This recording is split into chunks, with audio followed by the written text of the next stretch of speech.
Mm-hmm.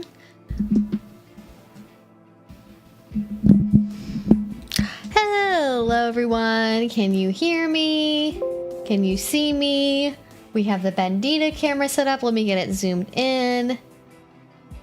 Dun, dun, dun, dun. If the camera box will open, there we go. And we're now live at the Bandita camera. Hello everybody, happy Friday. We are back once again for another live stream. It feels like it's been forever. I know it hasn't actually been that long, but it feels like it's been forever. I hope you all are doing well.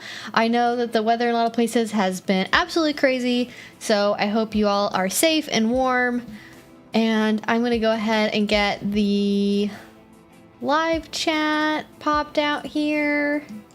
I wish there was a way to save questions from stream to stream. That would be really convenient, but I actually don't even know how they would do that feature. Like, because I know there's questions I don't get to every stream, and it would be nice to be able to actually, like, save them for the beginning of the stream, so maybe I can be focused on them, but that is not how it works. So, with that being said, thank you all again so much for being here. My name's Evie Lupine, and if you haven't been here before, this is our Friday night Q&A, where more or less every Friday at 6 p.m. Pacific time, we do a live stream where I answer your questions. I normally put a couple of suggestions in the title, so it can be anything from, you know, DDLG to power exchange to asexuality to queer issues to pop culture stuff. I more or less answer questions that have something to do with, like, adult content broadly, whether that be, you know, kink, BDSM, polyamory, sexuality, dating, relationship advice stuff, but it can be about whatever you want. If you want to ask me what my favorite color is, you can technically also do that if you would like. The main rules for the stream is to listen to the mods, be polite, and don't spam the chat. I am not a streamer that's like a Kai Cenat or I Show Speed or something. I don't have like 100,000 people in here. I will see your chat most likely eventually. If you spam the same thing over and over and over again, YouTube will time you out, and we go in the order that questions are asked. So if you repeat the same question 10 times, I'm most likely not going to see it the 5th time any sooner than I see it the first time, and you're really just slowing everything down for everybody. And if you are insistent about it, I will just not answer your question because I don't like to encourage and reward that kind of behavior. But if you would like to make sure that I do answer your question right away, we have a couple of options for that.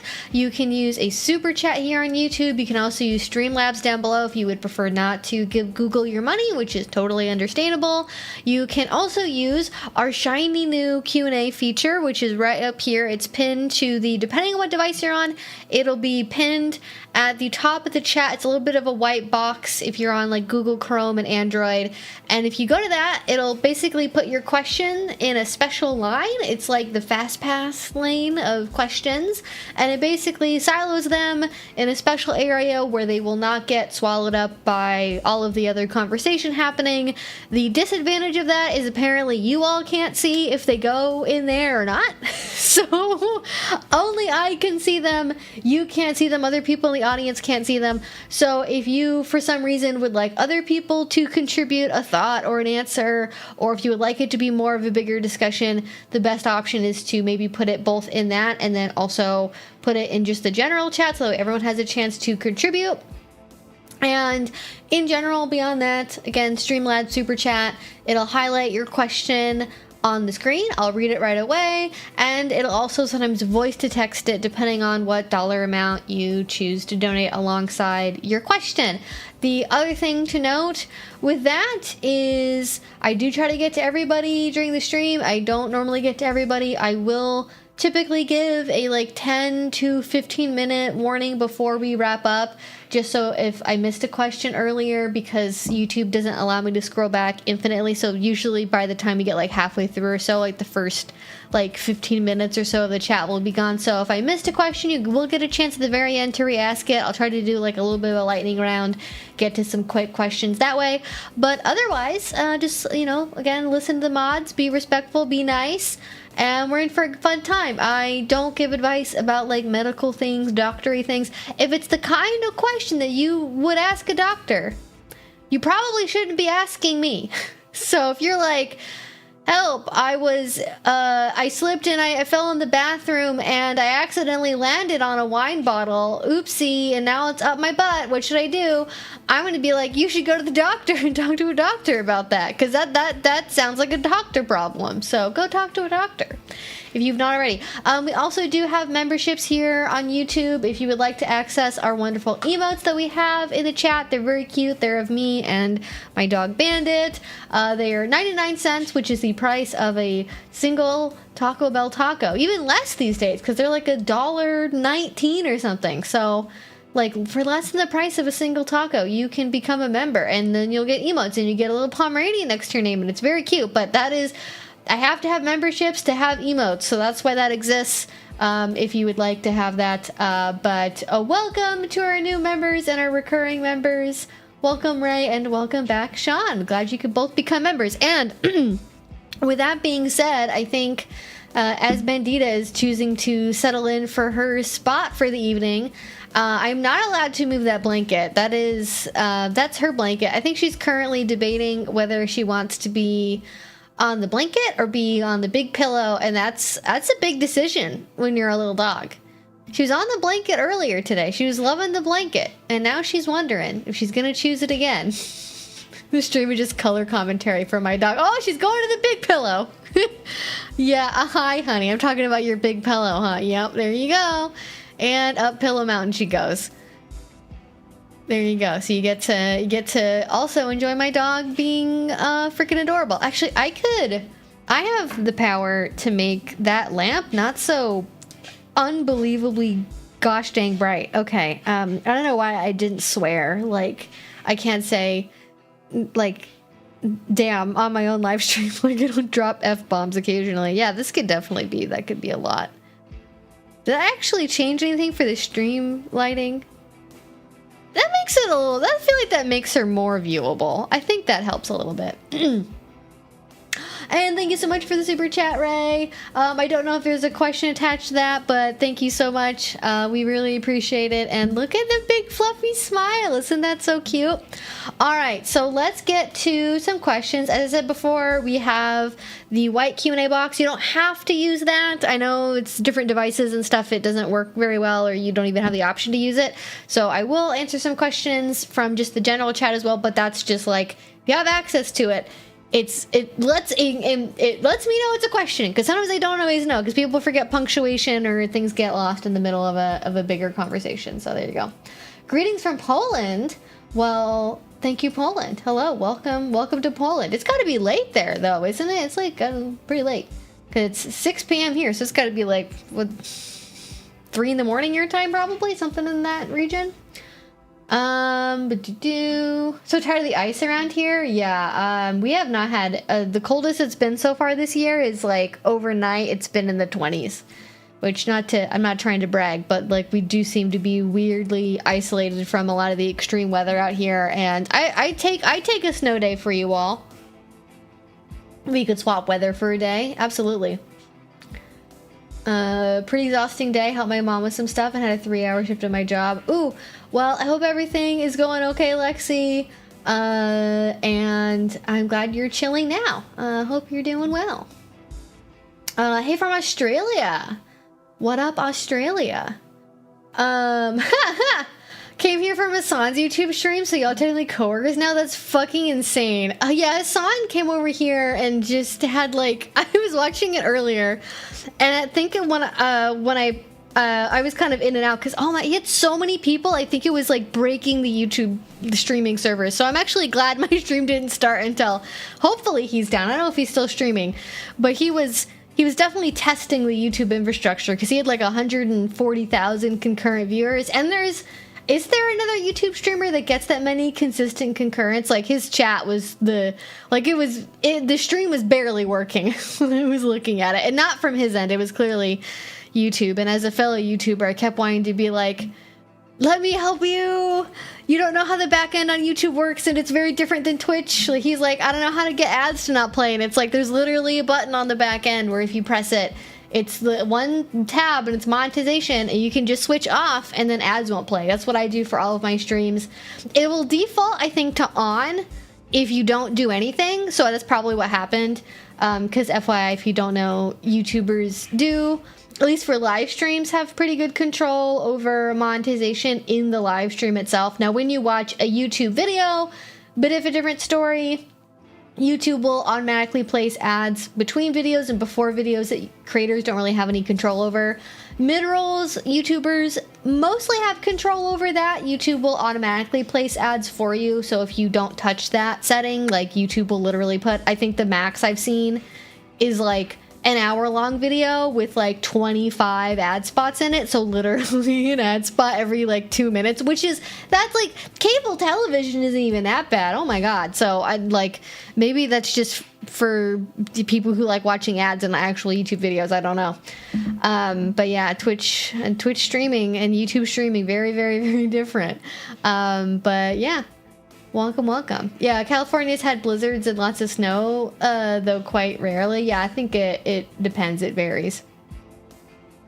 I am definitely a heat person. I grew up mostly in the Southeast, and I like the temperate weather most of the year. But if I had to choose between -10 and 110, I'm choosing 110 every time. I don't even know what it would be like to be in negative temperatures. I've never even experienced that before. I think probably the coldest I've been in is like the upper teens, like probably somewhere between like 8 degrees and 12 degrees Fahrenheit, which is still below freezing. I don't know what that is in Celsius, I'm sorry. But like -15, -30, my eyelashes would be frozen together. I would not be coping.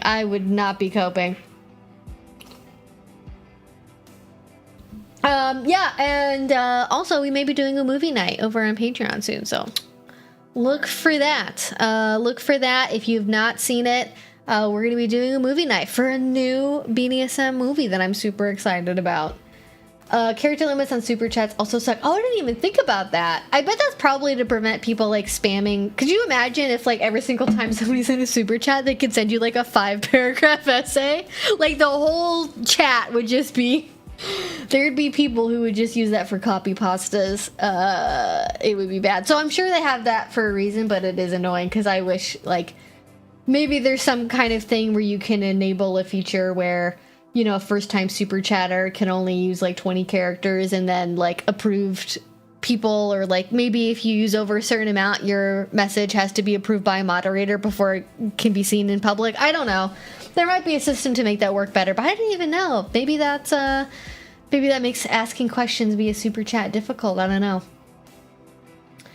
As a Canadian, it's always wild to hear when someone hasn't experienced negative temperatures. Well, to be fair, I've experienced negative temperatures in Celsius. I've not experienced negative temperatures in Fahrenheit. So I have been below freezing before. Absolutely. But I've been in very hot weather much more often.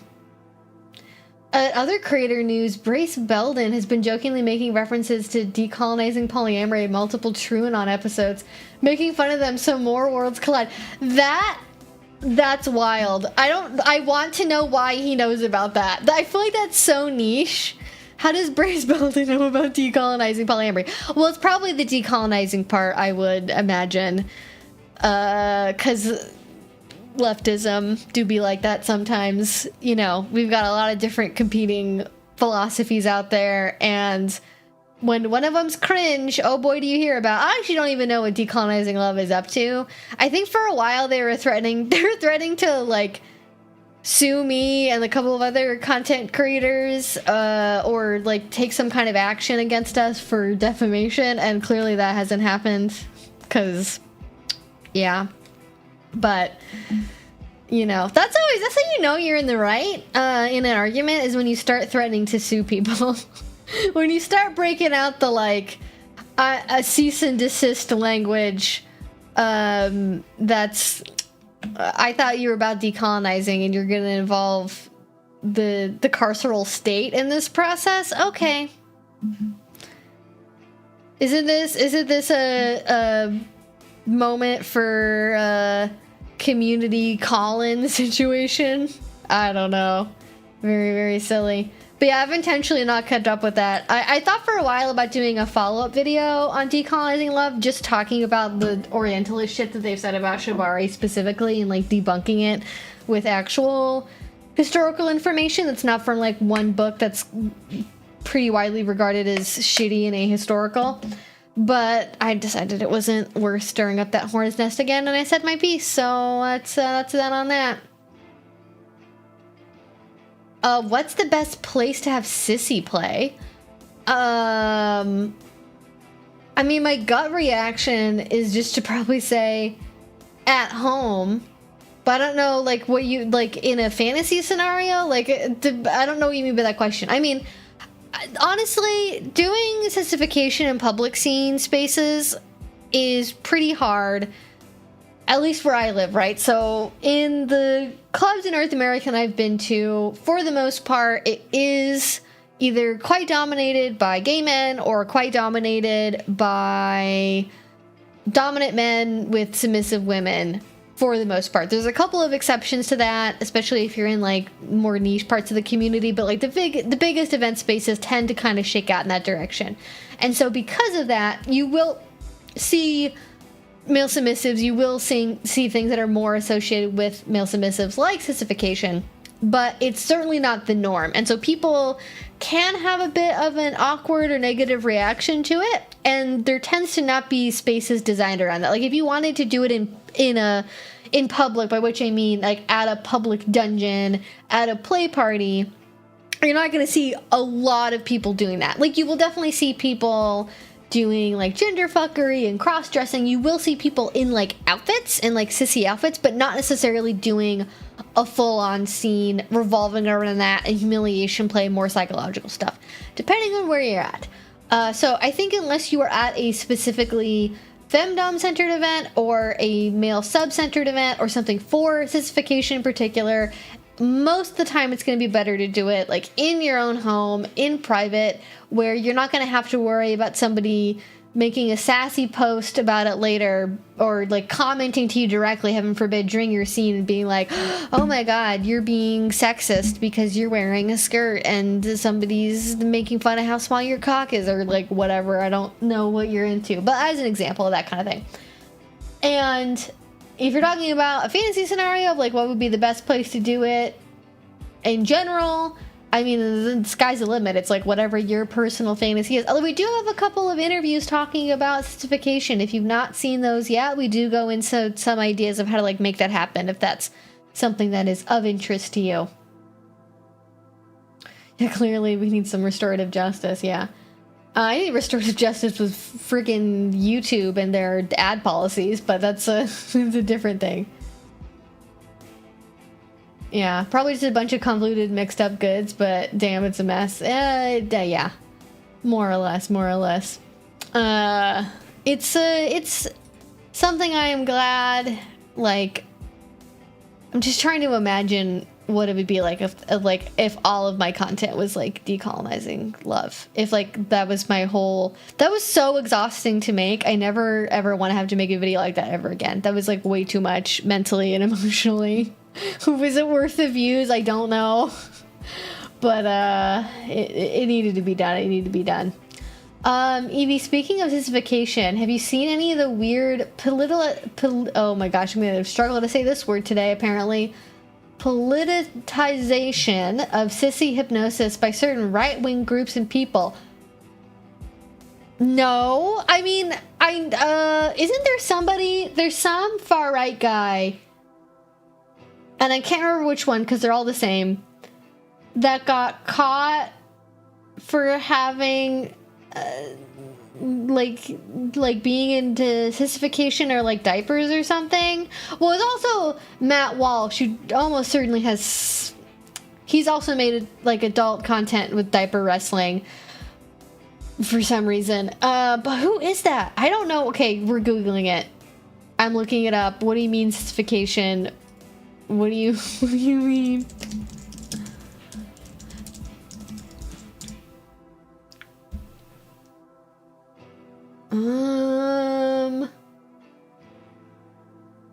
Right-wing pundit warns listeners about hypnosis adult content that's turning men trans.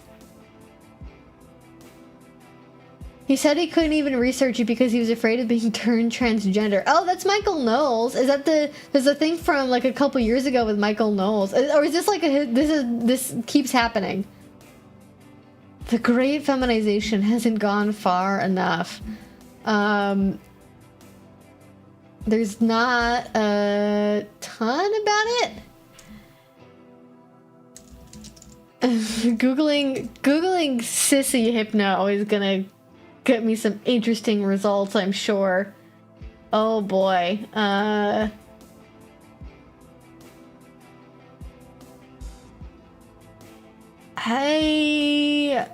least Google isn't helping me out with this one. Let me see if there's more information about it. Pillion is the name of the movie. Question for you as a creator: are there any ways to add captions to live streams? Not on YouTube while I am live, unfortunately. Afterwards, when it gets processed as a video, then YouTube will add automatic captioning, but not while I'm live. As far as I can tell, there's not even if I had like a live captioner that was separate from YouTube's server, I don't even see a way to like add that in, like have like manual live captioning is not an option. As far as I can tell, there might be maybe something for OBS or something, but I've never seen anything that works with YouTube, unfortunately. It was,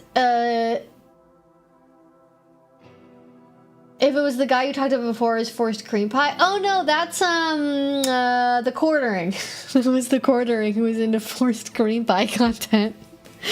Man, they all want to ban porn, but they're all really, none of them are into just like blondes with big tits, huh? They're all, I mean, everyone is like that. Like, I mean, not everyone. When I say everyone, I mean like it's very normal to be into niche stuff. And none of it is bad. Like, normalcy is a concept that we should just destroy when it comes to human sexuality because human variability is so wide. Sissy Hypno was popularized a few years back on 4chan. I have heard about that part. I have heard about that. Also, you thinking about how Elon Musk has multiple posts about diaper play? Wait, he does? I remember he did like a thing where he was like role-playing as his son for a little while. Rod Dreher also warned about the evils of sissy hypno porn. I mean, the fact that they even know that exists just like tells you a lot. Like, no one is sending, well, okay, maybe, I don't know, I've gotten some weird emails before, so maybe somebody has emailed them this, but there's no way that they've gotten like a hot tip to their tip line being like, warning, I have a dramatic story to tell you about. You have to, it's imperative that you warn the public about the power of this sissy hypno file that I downloaded by accident.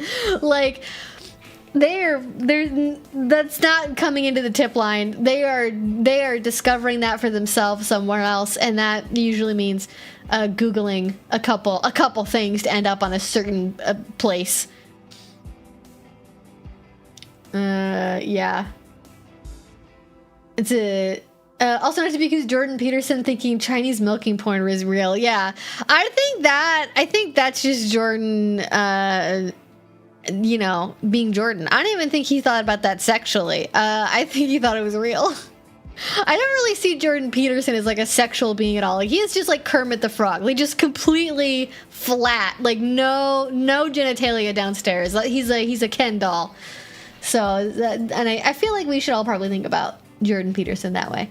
But that's what I found on that. I don't remember I remember he had a thing about being Marquis de Sade for a bit, and there was something that came up on Twitter in the last couple of weeks with Elon Musk, like signing off an email or a forum message, like calling himself like de Sade, I think. Like, that was just like, oh, I'm so sure, buddy. I'm so sure. I mean, you will meet people in the kink community who are like Elon Musk, but they're not the good doms. They're not the good tops. And you thank God they're not all billionaires. You know, that would probably be a downer.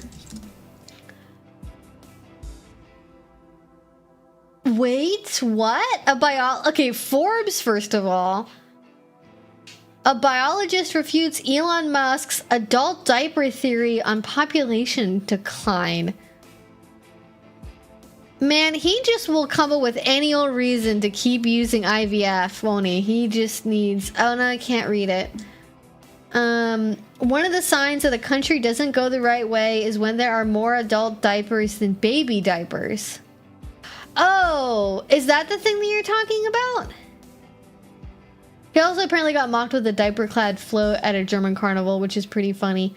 But I think that's more speaking to how you need to not have like an inverted triangle population distribution, which is I don't think that has anything to do with the diaper roleplay thing. I think he just that just has to go with his breeding kink. I do think that Elon Musk has a breeding kink, but I think it's a really specific one. I don't think it's like I don't think it's your run of the mill like you know, forced cream by type thing, you know, speaking of the quartering. I think he's into like something like probably with like androids or robots, and he likes the like mechanical, detached, like scientific nature of like IVF.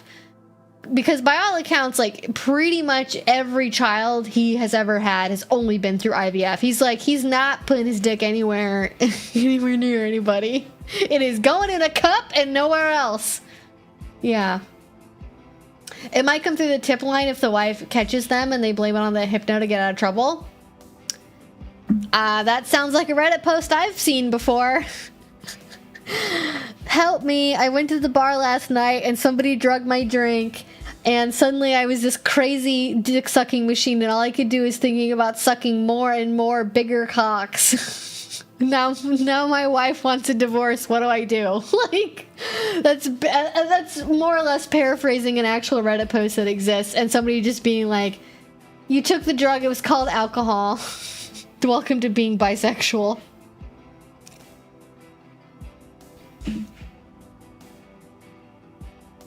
Plugging the monograph, Male Fantasies, which analyzes the psychosexual fetishes of the proto-fascist... Oh, I don't know how to pronounce that. The proto-fascists in Germany. I'm just going to skip over that word entirely so I don't butcher it. But, yeah, that's... You know, I think that's an interesting thing. I wouldn't say that, like... I don't know what the connection is between, like, far-right ideology and fascism and, like, sexual proclivities. I mean, I wouldn't say necessarily that, like, having... you know, atypical sexual interests, like, makes you that way, because, I mean, look at the kink community, right? I would imagine that probably what happens is it's when there's tension between your desires and your self-image that just, like, escalates it. Like, if you're into sissy hypno porn, but you're a far-right fascist that thinks that, you know, women are inferior and that, like, men should rule the world, and to be a good man you have to be, like, basically a lumberjack and, you know, shoot a gun and whatever. You know, if you have certain sexual fantasies that are completely contrary to stereotypical male identity and presentation, then you end up sort of hating yourself, and then to recover from the fact you hate yourself, you try extra hard to fit in, and then you spiral and you crash out, and that's not going to be good for anybody. If it weren't for conservatives being in positions of power, I think we'd be so much happier and more advanced as a species. You know what? We should try it. You never know. You never know. Yeah, Nazism is very homoerotic and all about being cocked by superior masculinity. Yeah, I think earlier this week I retweeted a cute little, like, Lisa Frank-esque image that said, you know, conservative men are in, like, a submissive relationship with authority figures or something. Or, like, conservative men have, like, a, you know, submissive fixation on power. And I think that there is some truth to that sometimes. I think there can definitely, especially again, we're talking about like capital C conservatives here, not just run of the mill. I like free trade and I'm a libertarian type stuff, but like, you know, people who think that all immigrants should be deported immediately. You know, that level, that icky old stuff. Oh, and also a lot of the icky race stuff does intertwine with that. Yeah, especially if we're talking about, like, cuckolding. I don't know. I don't think it comes into play with, like, sissification, though I wouldn't really know. I also don't think it comes into play with hypno-kink, but it for sure comes into play with cuckolding. And that's, like, old school cuckolding. I think that's for, you've had queer cuckolding that exists, like very queer and trans-inclusive cuckolding scenarios, but the traditional mode of it is racist, as has been talked about before on YouTube by the one, the only Danskin. But that video got removed from YouTube because it talks very frankly about the fact that the original cuckolding porn involved a black man having sex with a married white woman, and apparently you shouldn't acknowledge that reality on YouTube. So, if you didn't know that, now you do. Ideas for a more lighthearted, I promise, video topic. The Muppet Joker and/or Hymen Restoration Project. Strange Aeon's videos are a good starting point. Yeah, I'll look into it. I don't know about the Muppet Joker. I don't know about Hymen Restoration Project. I have heard of like foreskin restoration before. Like people that I don't even know what they're doing. I don't know. They found an excuse to touch their dicks in a specific way. I think it's probably the conceit.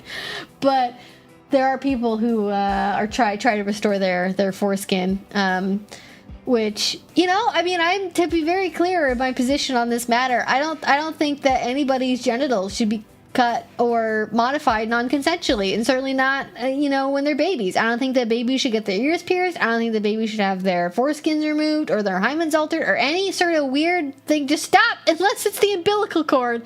Don't mess with it. Like, if it's not medically necessary, which it's not, you don't have to have your foreskin removed. If it's, tight foreskin is one thing. I don't even think in most cases you need total removal for that. I think there's other more modern solutions for that, but I just feel like we shouldn't do that, especially not as a routine thing. Like, I know that there's, several cultures that I'm not a part of in which those things are more common, and I won't speak to that, but as like a default thing in American hospitals, it is truly weird. It is truly weird that we do that. Sissification connects to racism via BBC and white male feminization. Oh! I wasn't even thinking about gay sissy stuff. I was just thinking about femdoms. Oh. Oh. Oh. Well. Now I know why the right wing is into it. Now I know why I think that's on the money there. Hymen Restoration Project is a satirical blog parodying sex-negative feminism.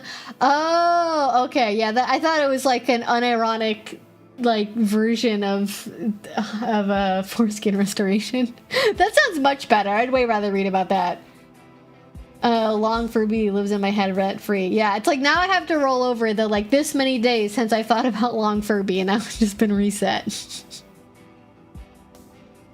Yeah, Long Furby is the God Emperor, truly, truly.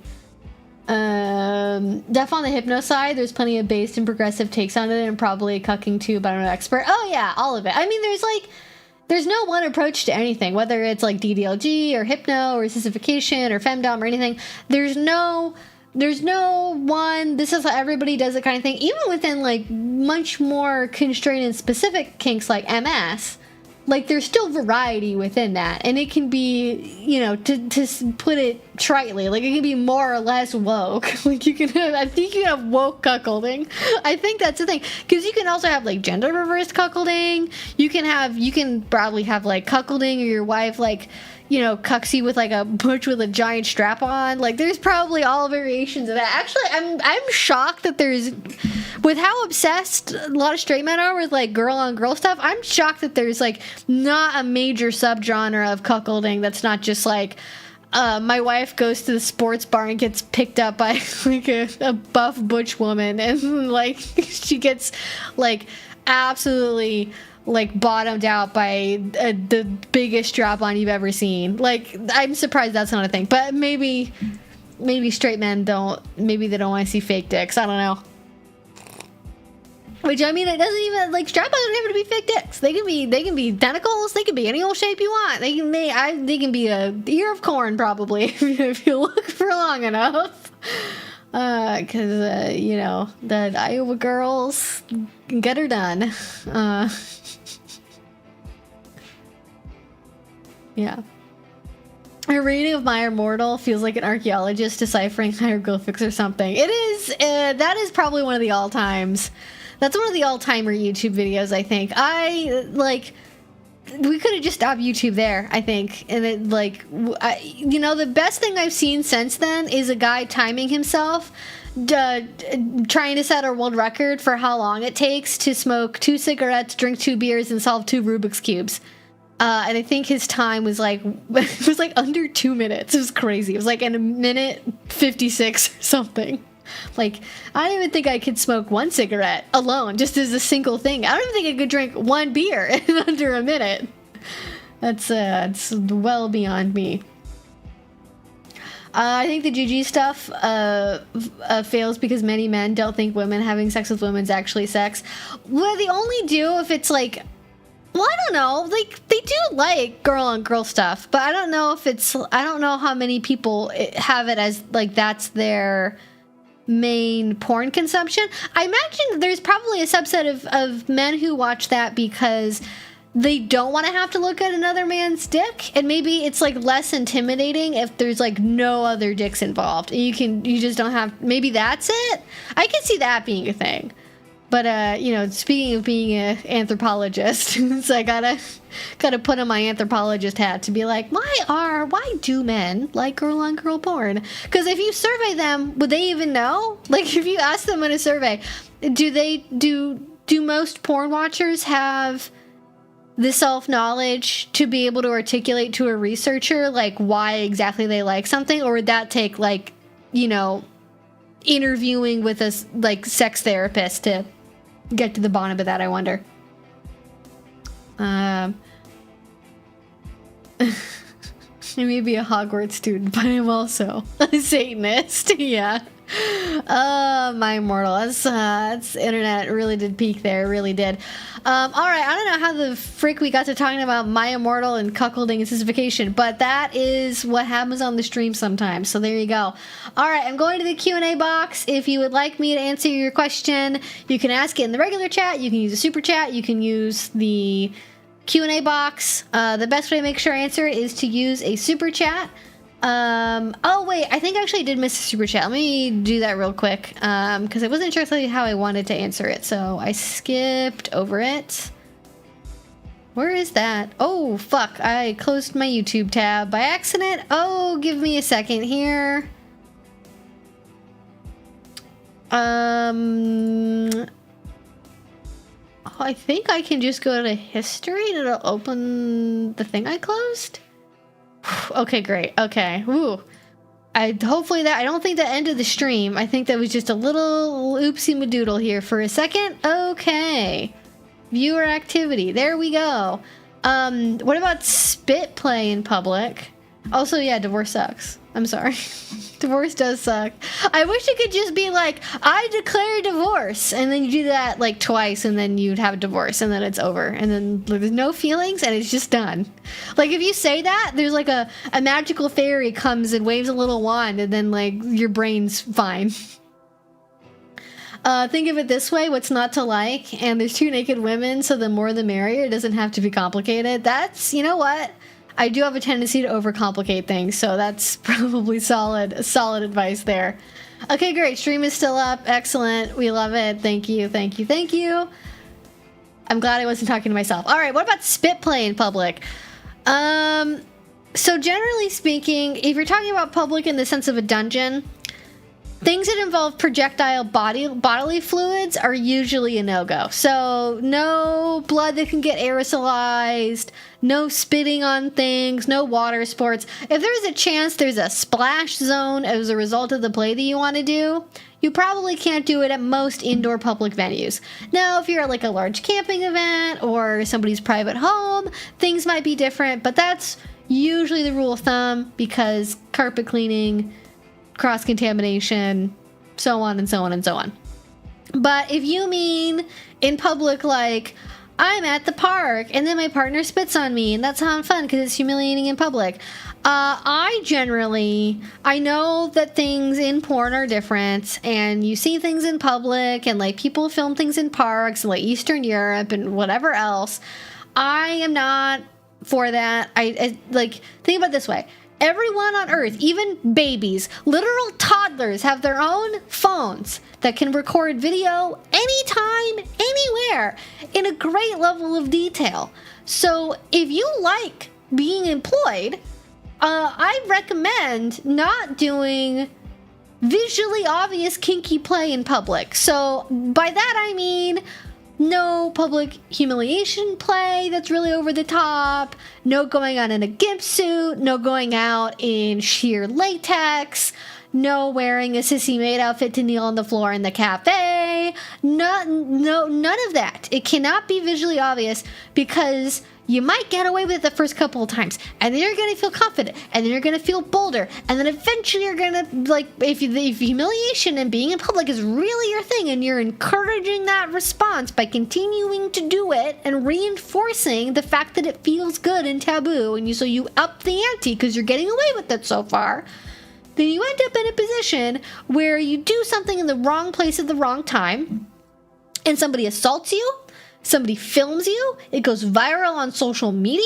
somebody confronts you because you did something inappropriate around their child. Like, there's a million ways that even if you're only thinking from a selfish perspective, which I think you should also think about other human beings, but I'm not going to assume that you care, so I'm making an argument purely from a self-preservation standpoint.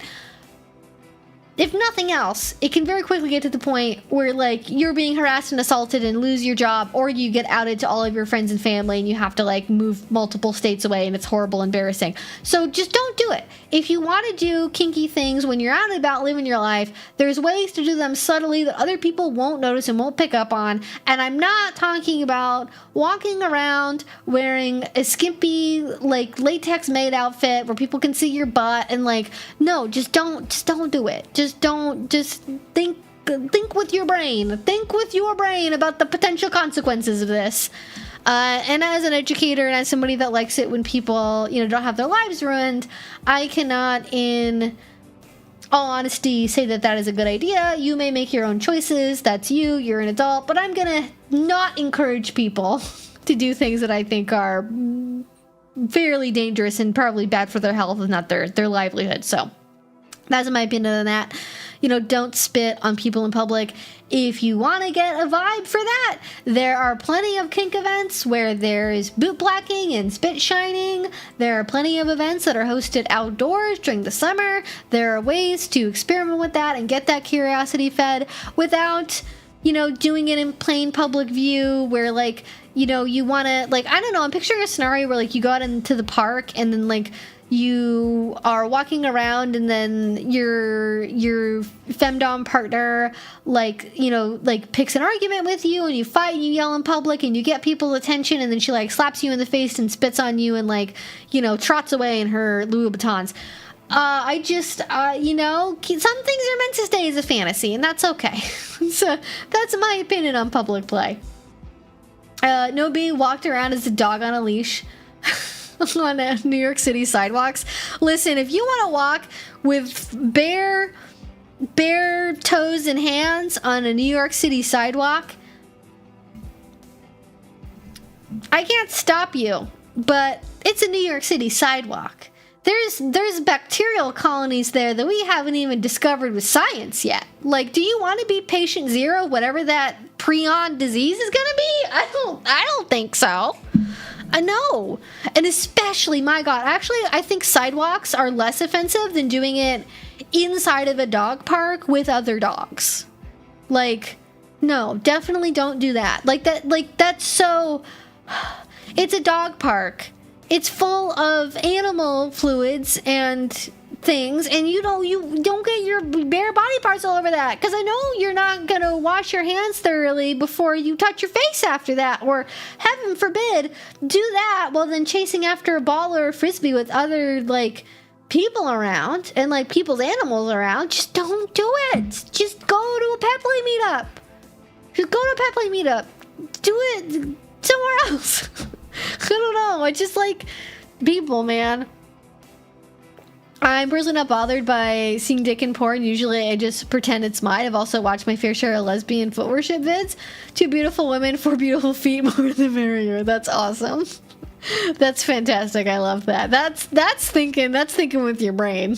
How do we get more feet in this scenario? How to get more beautiful feet in there? People are delightful. Holy shit, it worked. Thank you. You had a little fairy appear? Yeah, you're welcome. See, I told you. That reminds me of a woman who did public pony play with their husband/boyfriend. Oh, Jesus. But the thing is those videos sell really well. Like, people make that content because that's their job, and it sells really well. But you don't do porn for a living. You're an accountant. You work in middle management. You're very fireable. A pro-dom isn't going to get fired from shit for doing pro-doms in public. She might get a citation or might, there might be things that happen, but she's not going to lose her job as a middle manager because her job is to be a pro-dom. So just think about that. There's more consequences for you. I don't get it. Maybe this is just because I'm asexual, and so I don't understand how those things could be that motivating, where you just throw caution to the wind. And maybe it's a situation of just like, Lord, give me the boldness of a mediocre white man. Like, maybe when you're just used to being a mediocre white man, you're used to just getting away with shit in public all the time, and so you're just like, consequences don't apply to me. I can definitely just do this in public and it'll be fine. Until it's not. And then suddenly it's really not fine. Yeah. Like, do you want to end up on Libs of TikTok? Because this is how you end up on Libs of TikTok. I would also add that obvious public play doesn't take into account that no one in the public consented to be a spectator to your scene. Very true, obviously. I mostly did not bring it up here, as I said before, because I don't expect that people who are either considering doing this or who are already doing it have already discounted that argument. They've already done the calculus in their brain to where they've justified that it's fine, because if they don't like it, they shouldn't look. So they're not going to be persuaded by but think about what other people care about. Think about how other people might feel. They don't care about that. They don't care about how other people feel. They don't even, they might be like, actually, people will like it. People, actually, you know what? I think people like seeing a man being spit on in public. It'll be fine. So, yeah. Yeah, I don't know.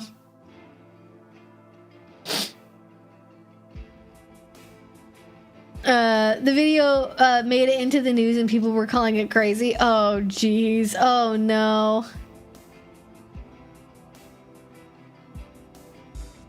You're acquiring an old electric dentist chair that will improve accessibility. That's awesome. That's amazing. I hope was that on like Craigslist? It sounds like a very Craigslist type purchase. Please let me know how that works. Oh my gosh, Bandita is hi, I'm looking at you because you're so cute. You are between the blankie and the big pillow. That's the best spot to be in. That's just the best old spot, isn't it? Oh my goodness, that's my little baby. It probably helps that the woman was attractive. That does help. That does give you some level of plausible deniability, for sure. All right, questions. We can only keep talking about public play if people have more thoughts or questions about that, for sure. I think this is an important conversation, so if you have more thoughts about that, feel free to add it, but I am going to get to some other things now. I have to figure out how to get to my questions. Sean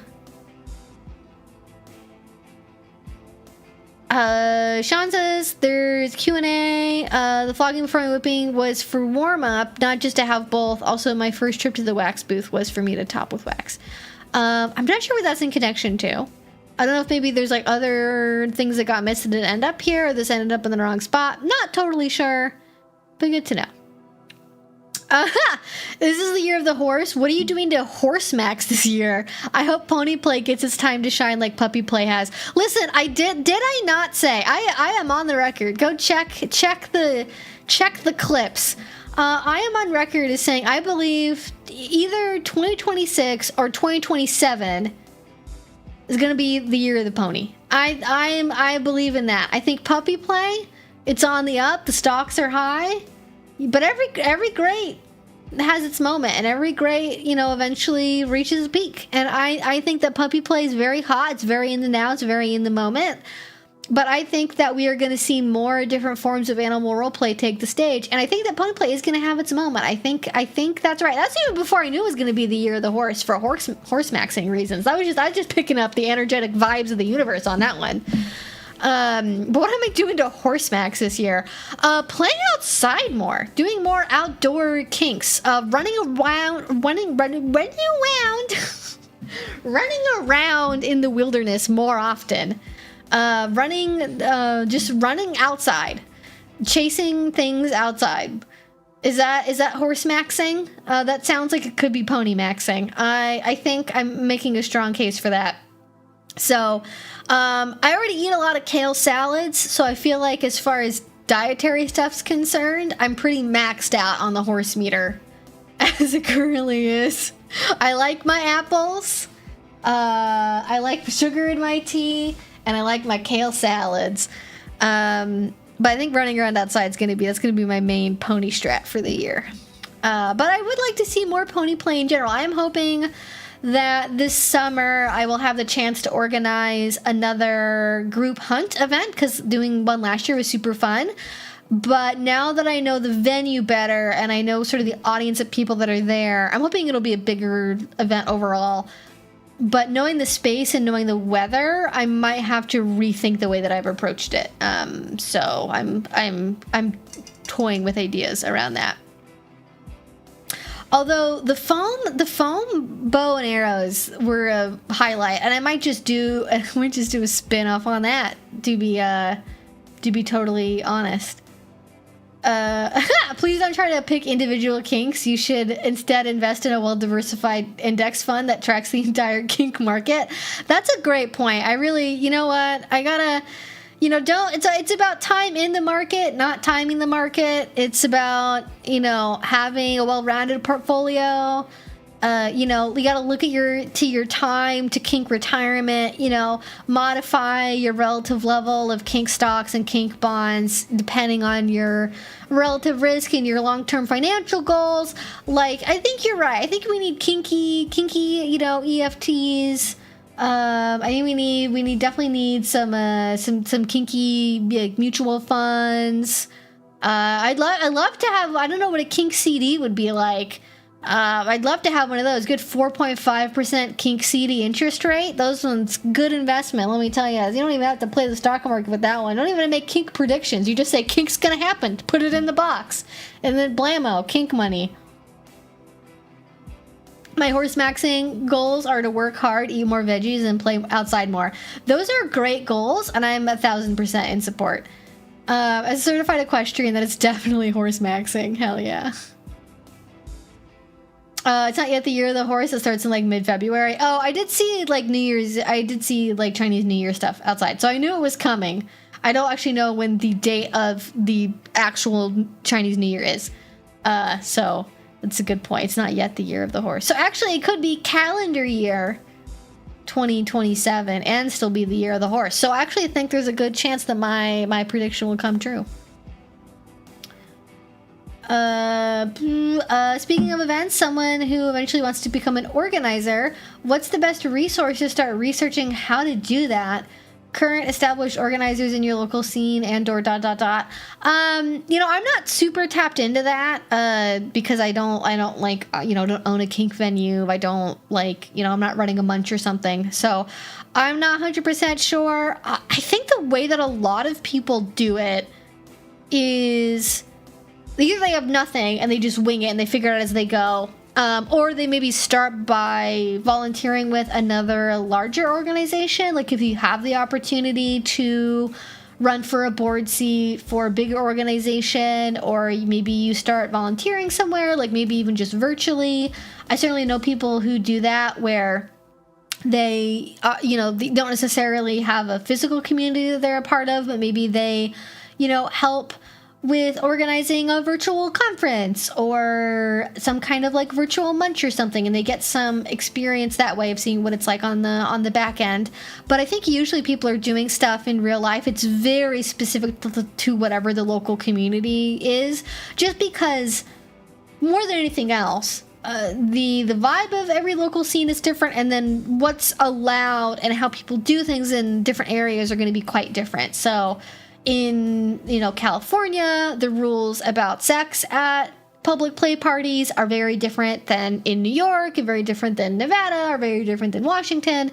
So you get lots of different things that I think if you were looking at a larger scale, you wouldn't really get a sense of.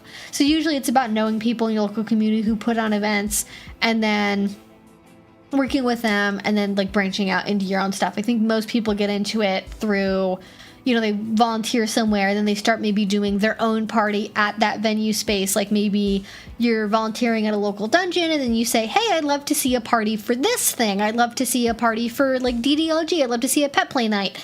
And then they propose it, and then you become the event host for that.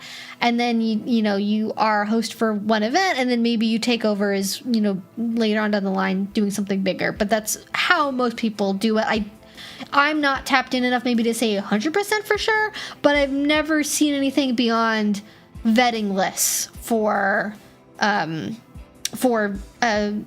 producers. And I don't know. I've seen occasional classes about stuff. I know there's a conference that's called the Leather Leadership Conference. There's a couple things specific to the leather community and kind of more traditional like power exchange spaces where they do host stuff on like, running, doing title runs and, hosting leather conferences and things like that. But I don't know if anyone else has any thoughts about that specifically.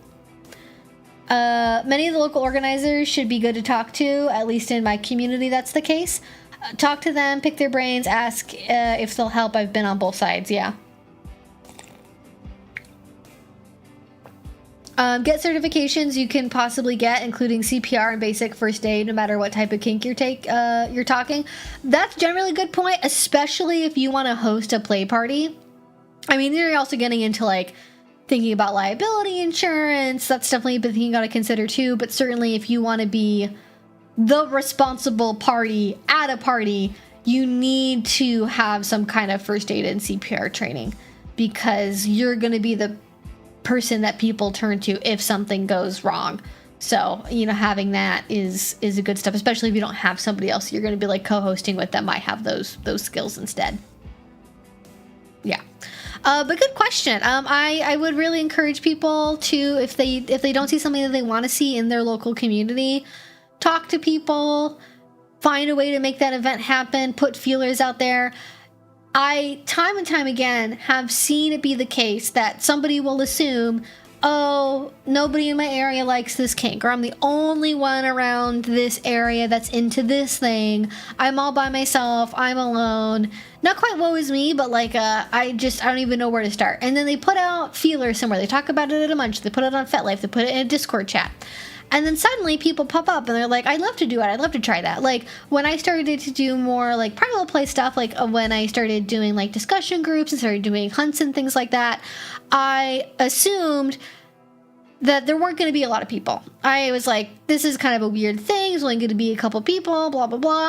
And I've always been shocked, from classes to discussion groups to actual events, how many people are into that. Because I know that 10 years ago, it's not the case that nobody would have shown up. It just wasn't very widely discussed or shown. But then when I started to actually make it possible to do the thing, people started to show up. People started to talk about it. It started to be a thing. And I've seen that happen all over the place.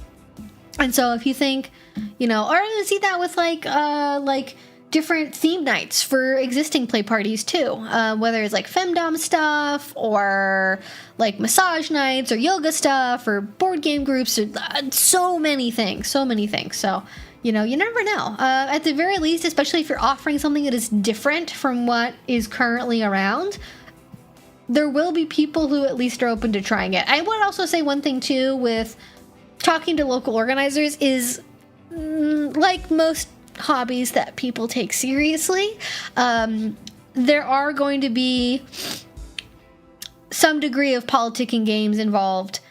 And if you don't know what everyone else in that community is putting on for parties and event nights and places they already have reserved and places they have agreements with, you can inadvertently step on toes, and that might make people that you might want to work with not feel super great about you, which I think is unfair. I feel like if you just want to start a munch or start a play party, I feel like it's very immature for people to be like, they started hosting a party on my dungeon night. Like, who gives a fuck? Like, it's a Thursday night.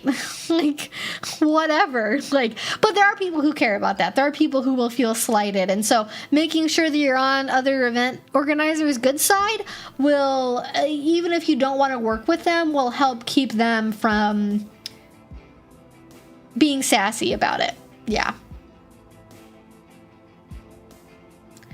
It's the same attraction when you buy a new car. You think they're the only one with a new car, and then when you buy it, you see it all over your neighborhood. I mean, I don't care enough about cars to say whether or not I've noticed that. I will say I see a lot more of my current model of car than I used to, which also makes sense because it's like 6 years old. But yeah. I'm on FET too if folks want to pick my brain on things. I can only speak from my own experience, but I'm happy to share it if folks think it can help them. Well, thank you, Blaspheme. I think it's Blaspheme, which is great. I love that. I always like, I don't always get names until I read them out loud, and then I'm like, oh, clever. I understand now. All right. But good question. Thank you. Let us get back to some more. Oh my gosh. Okay, we have so many questions in the chat. Let's get to them. Answer the one about horse maxing. Rowan asks, how does getting into a primal headspace differ from getting into pup space?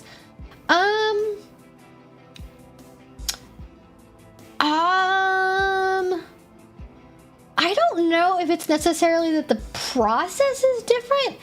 It's about intention setting. Like, I think getting into different headspaces are mostly about intention setting. And sometimes it's as a result of the intention setting, you do different things that make sense with the intention that you're putting into stuff. Like, I don't really have to try to get into puppy mode most of the time. If I am around somebody where I feel comfortable with them being a puppy, it'll start to come out naturally on its own. And then if I want to cultivate that, I cultivate it by, you know, my partner reinforcing it. I cultivate it by just continuing to act that way and seeing how it goes, and just investing in that happening more often. So that's not really something I have to super consciously try to get into headspace for, but I do make a distinction between being in a pet headspace and being in like pet space of like a very pronounced altered state of consciousness, as opposed to being like, I'm role-playing a pet right now. Like, it's a difference between like acting and like being method. Like, it's easy to act like a puppy. Being a method as a puppy is very different. Not that I'm an actor, but that's my rough approximation there. Also rough. The puppy play. Accidental pun. With primal headspace, I find that takes a little bit more work, because I think it has to be more intentional. Because with puppy play, the worst that's going to happen is like, I might do like a, I'm going to put my teeth on your hand kind of thing because you're not paying attention to me. But like, I'm not a rough puppy. I'm not going to bite ankles. I'm not going to destroy toys. I'm not going to destroy anything. Like, I'm just a very gentle, cozy lapdog. So I don't have to be necessarily super measured with when I'm getting into it. And I'm assuming, obviously, I'm talking about like in private. I don't do this stuff in public. At least not in like, you know, at the park or something.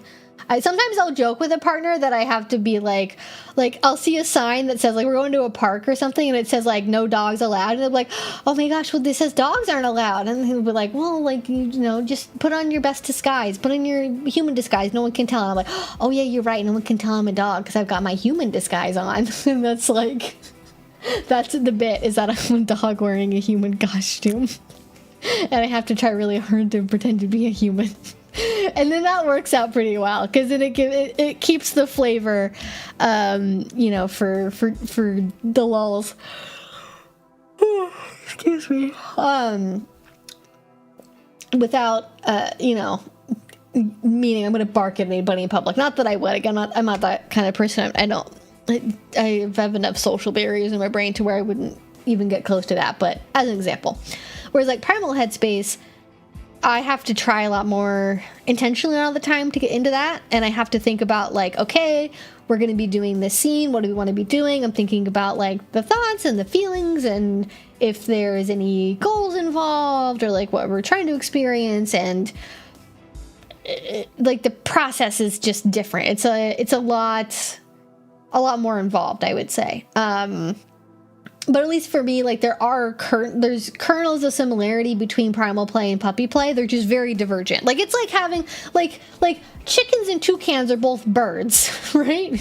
Chickens and toucans are both birds, but they're not really that closely related. Like it's similar. Like yes, they're both birds. They're in the same category. They come from the same shared ancestor, but they're not that closely related. It's sort of like that. If I had to say, I don't know if that quite answers your question. So feel free to follow up if that's not making sense. But that's more or less what I'm gonna say for that one, I think, without anything more specific to go off of. I hate how applicable that is to pretty much any organizing. It is, whether it's the local card game night or DSA meetings or the Train Enthusiast Club or tabletop roleplay or knitting or anything. Yeah, it turns out humans are somehow always the same, no matter how different they are. Is that a Totoro on my couch? Oh, you mean the one? I don't know if you're making a joke about my dog. She's not a Totoro. Although she is very cute. Hi, our little Totoro dog. Are you a little Totoro? Are you a little Totoro? Totoro? She's smiling at me, which is very cute. But the little on the far right hand side, right where I'm pointing, that is a Pomeranian in a boba cup. That is Boba Pom, and I don't know why it exists, but I got it as a gift. So Boba Pom. Yeah.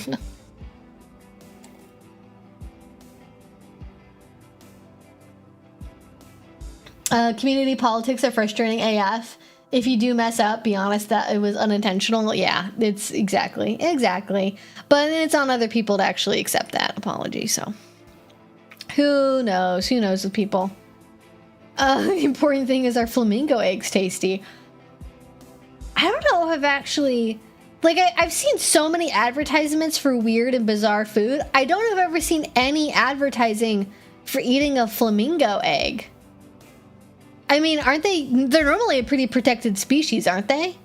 So I don't... You probably have to break the law to get a flamingo egg. I don't know.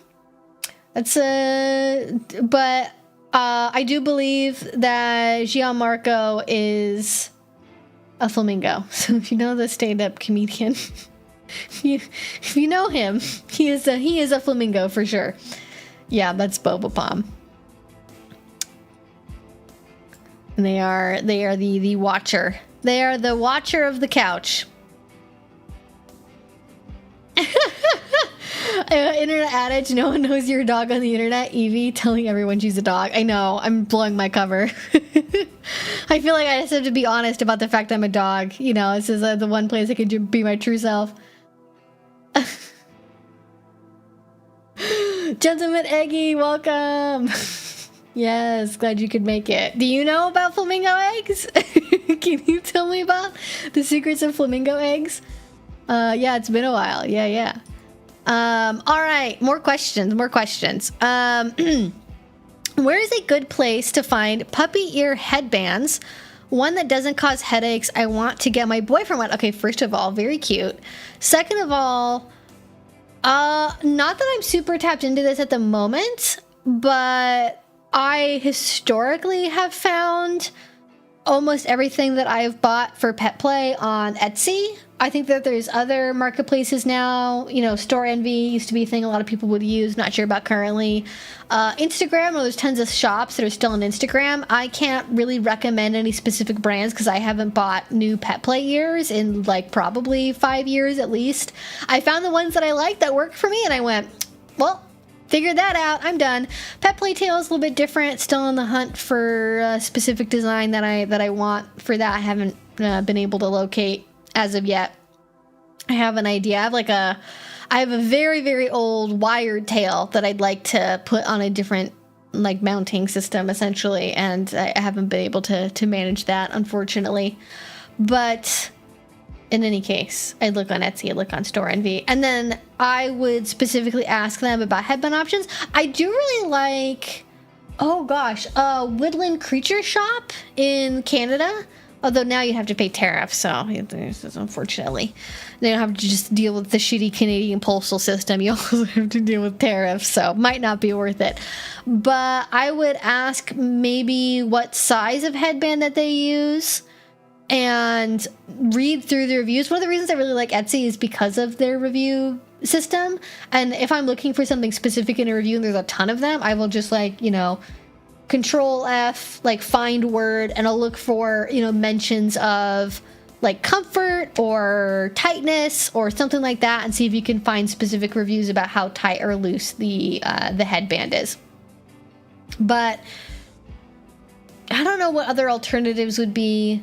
The problem is with the way that most people make ears, you have to put them on a wired headband to be able to use a headband. And I don't know if those are always going to be the most comfortable. You could maybe do... Okay, here's an idea. If it's comfortable, not from like a tightness point, but from a metal on my head feels uncomfortable and I don't like the sensation of it, you could probably do some kind of like medical foam tape or some kind of like padding on like the pressure points. Like here, I'll show you. I'll try to find it.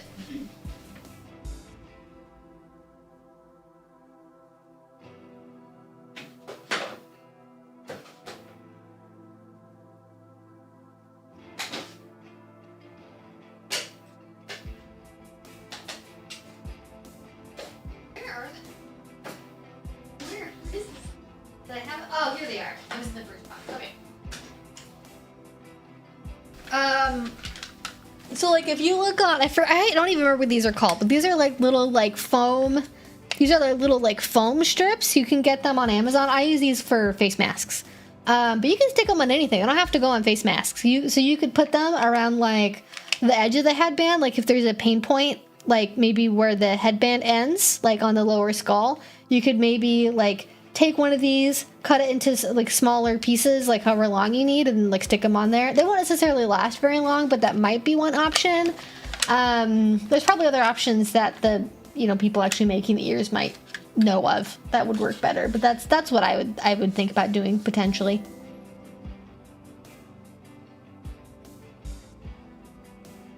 How about golden showers in private? You can do that in your own shower anytime you want. That's your business. I don't really have any opinions about that. The only thing I haven't found at Etsy was puppy nose stuff. I found one muzzle maker, but they only did the gray black look and it wouldn't fit the rest. The one like muzzle I've seen I quite like is Emma Alamo makes one that's very cute. I think they even make a snub nose version as well. They make like kind of a traditional like longer one that's like this, but then they also make like a shorter, like a snub faced one too. But those are leather. They might, if you message them, they might be able to make it in biothane, because they do make some biothane gear, or maybe not. I forget if it's biothane or cactus leather. It's one of those two. But that is something that can be quite niche. So Etsy might not be the best place to look. I also have found quite a few places looking on FetLife too. Something really general like puppy ears, you'd probably get way too many search results for. But if you were looking for, let's say, leather puppy mask or puppy nose or something like that, you looked on FetLife and you looked through photos on FetLife, you will either find companies tagged in photos or product photos from companies. And I have used that to find, I found impact play toys that way. I found whips that way. I've found bondage gear that way. I found collars that way. Like I find all kinds of stuff. Like I was like looking for like that looks a padded vegan leather paddle, paracord whip, magnetic closing collar. Like I've used all kinds of terms like that, and I found really really nice things on the internet that way. And that's also really good if you want to find places that aren't on Etsy. Because a lot of times those places, they might have a FetLife page, and that's sort of it. Like they have a FetLife page, they might have a website, but they either primarily sell at in-person events or through their own website, and they don't really advertise anywhere else. So that's like one of the things that actually is like good on FetLife. But then you also have to be prepared mentally to look through like possibly dozens and dozens and dozens of pictures of naked people's genitals doing all kinds of things, and that is an energy budget that you may or may not have. So there you go. You can maybe look for ear makers that have ones that attach to headphones. Oh, then you can have your own headband with that. Oh, that's smart. Yeah, look for it. I know people do like 3D printing. If you're not attached to having ones that are fuzzy ears, you can definitely look for like cyber style ears that are meant to go on like either clip on or go on like headphones like that. And I know people have, and if you have a 3D printer or something, you can also 3D print them. But I imagine you probably wanted something that was like fuzzy, so I was sticking to that more or less. I've got some Paw Star ears. They come covered in fabric. I sewed some clips on to mine for extra stability. Not sure if those are quite the right ones you mean though. Yeah, I think those ones are mostly clip-on. And I specifically didn't say anything for clip-on ears because they were asking about headbands. I just assumed that they wanted a headband, or maybe the person's hair was like too short or too fine for clip-on clip ears. Because in my hair, I have very fine, thin hair, and this, like, you can't even see my hair strand, right? Like, the heck, it's basically not there. So my hair type does not work at all for clip-on ears.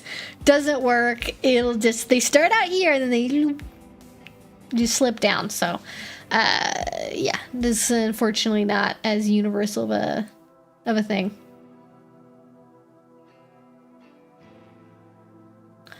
On golden showers, why do so many wonder if urinating in a shower would be harmful?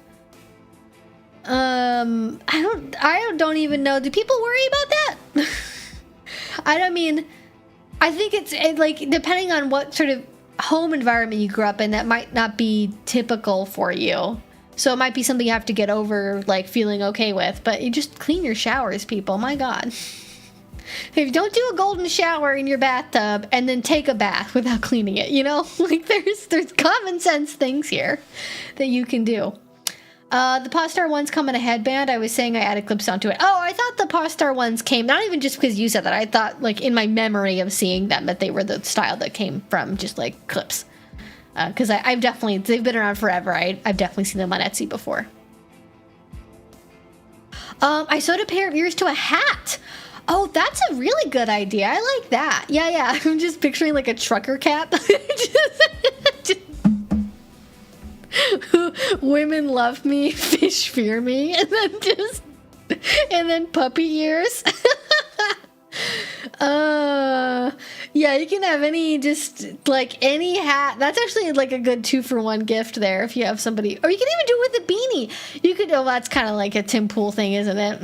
Unfortunately. Don't let Tim Pool steal beanies from you. They do keep your little ears as warm. But actually might be a good one too. If you have a nice, like, a snug fit beanie, like a I don't know what material, but not like a knitted pom-pom beanie, but like a nice kind of like fitted, like, look for one maybe for like cross-country skiing or like outdoor running or something. And I bet you could sew ears into that too, and then you'd have like a nice, like a snug fit that way. Look at us, we got so many ideas. I love crowdsourcing, but also like a trucker cap would be really funny.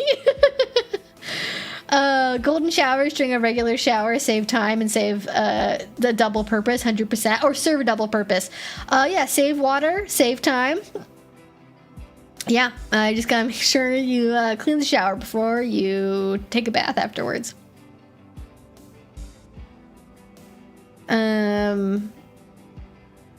But yeah, preferably regular shower after, but you know, the world's your oyster. Yeah.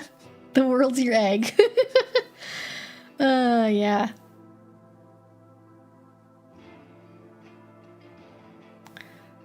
I feel like this chat would be interestingly divided between golden showers or like sex on the beach, hot in theory, but somehow not in practice via avid water sports people. I agree with that. I also added that list, sex in a hot tub. I feel like sex in a hot tub, sex in a shower, it's really sex in and around bodies of water. Although sex on the beach is a unique how, because sand is just, you don't want that. You really don't want that any place near your genitals, honestly. You just don't. Doesn't matter what equipment you got down there. Doesn't matter what hole you're going in. Just none of it. It's a good idea to have interacting with sand. So don't. Just maybe don't do that. Although, I guess if you have a penis and you're wearing a condom, you would probably at least be safe. Although you'd probably feel the sand texture. I'm not sure. But yeah, I'm very anti sex in a body of water. I'm very anti sex on a beach. I think it's very overrated. Water is for relaxing. I think if you want to do sexual stuff in a body of water, I feel like you keep it to grinding. I think that's a great spot if you want to grind on somebody in a hot tub. If you want to do that kind of thing, if you want to do like sexy shower, make out, watch each other's bodies type of stuff, I think that's great. I think that's the sweet spot. Like, you're getting the sensual interaction in the water, but then you leave the water when you want to rub the genitals together, because a couple of things happen. One, as we've previously learned, when semen comes into contact with water, it gels up instantly. Like, it becomes very jelly, which is, there's reasons for that. I'm not going to explain why, but just know that happens. And then the other thing is, unless you are using a silicone lubricant, or maybe an oil-based lubricant, although those are less common, the moisture from your genitals or the water-based lube you're using just gonna go away. Just not gonna stick around. If you pre-lubed up before getting in the shower, like if you did a lube shooter, if you were really planning ahead for the scenario, if you did a lube shooter with some silicone or oil-based lube beforehand, then I think it would be okay. But then just like think about how many barriers you have to overcome just to not even make this good, but to like make it not suck. Like you're trying to go from a 2 or 3 to like a 5. Like I don't get it. I just don't understand. Hot take: doing it during water sex is no traction or speed of movement. Yeah, and then you're also thinking about like, I don't want to slip in the shower. You gotta think about slipping in the shower. You gotta think about like, what if I clog up the hot tub with jizz? Like, there's all sort of thoughts you gotta have. All these things you gotta think about. It just seems like too much effort. It just seems like too much. But yes, I will get to some more questions. Again, if you want to make sure I answer your question, use a super chat. You can also go to the Q&A box up there, put it in there. I am answering questions in the order they come in, so if you want to make sure I answer it, please put it in there, because otherwise I can't promise I'm going to see it. No matter how interesting your question is, we do use the systems that we have in place, so just FYI. The clarification was from like Club Edge story from last stream you had on Friday. Oh yes, okay, thank you.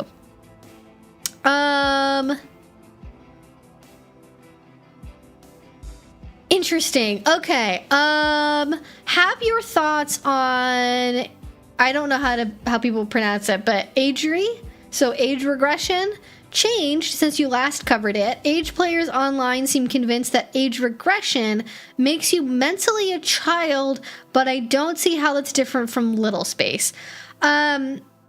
So my thoughts, for people who aren't aware, and I've gone back and forth on making a video about this for a really long time, and maybe it's worth doing, like sort of doing a historical deep dive, because I'm old, in internet terms. I'm an old dog. You know, I've been on the internet for 10 years. That's a long time. You know, that's a long time to be on the internet.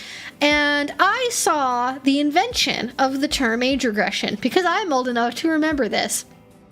And I witnessed it on Instagram and on Tumblr. And the term age regression was created by people who were minors, or at least popularized by, maybe I don't know who the first person who ever used it in that context was, but it was popularized by minors who were not allowed in and got banned from adult age play and DDLG spaces because you can't be 15 years old and be in a DDLG Discord chat, you know, with adults. Like, it just, no. You can't do BDSM as a 14-year-old. And they were really mad because this was their comfort thing, and they wanted to keep doing their comfort thing, and the big bad meanies were telling them they couldn't. Actually, this is therapeutic, and actually this is, you know, this is saving me from my trauma, and how dare you tell me that I'm not allowed to do this thing? This is really important to me. And it's like, well, I mean, you don't have to do BDSM. There's other things. There have to be other. You have to be able to have more coping mechanisms than just this one thing. It's like, you are a child. No, sorry, you don't get to do. Like, it's like, imagine somebody being like, I'm 15 years old. I should be allowed to fuck 30-year-old men legally because that's my coping mechanism. Like, no. Sorry, that's not. No. This will not end up being better for you in the long run. Trust me.